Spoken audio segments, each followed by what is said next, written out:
উজনি অসমৰ যি পৰিস্থিতি সেই বিষয়ে আপোনালোক সকলোৱে গম পায়েই আৰু আমি কিছুমান পদক্ষেপো হাতত লৈছোঁ। যদিহে ভিডিঅ'বিলাক চাই আছে তেতিয়াতো গম পাইছেই। ওলাই আহিয়ে দুলু মেম আৰু মই শৃংখল চলিহা দাৰ পৰা অলপমান পানী আৰু পেডছ লৈ ল'লোঁ। তেখেতক বহুত বহুত ধন্যবাদ, তেখেতে আমাক এইখিনি যোগান ধৰাৰ বাবে। আৰু তাৰ পাছত এইফালে ওলাই আহিছোঁ, দেখিছেনে। আজি যাম বুলি ভাবিছোঁ শিমলুগুৰি, বিহুবৰ, গড়মূৰ আৰু আদাবাৰী সন্দিকৈ গাঁৱৰ ফালে।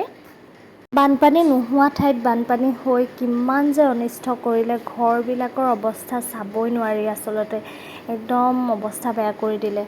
সেয়েহে আমিও এই পদক্ষেপ হাতত লৈ আপোনালোকৰ সহায়ত আহিছোঁ বুলি ক'ব পাৰি। এইফালে চাওকচোন, একদম পকা ৱাল ভাগি গৈছে। এইটো গড়মূৰৰ অঞ্চল হয়, আদাবাৰী সন্দিকৈ গাঁৱৰ ফালে।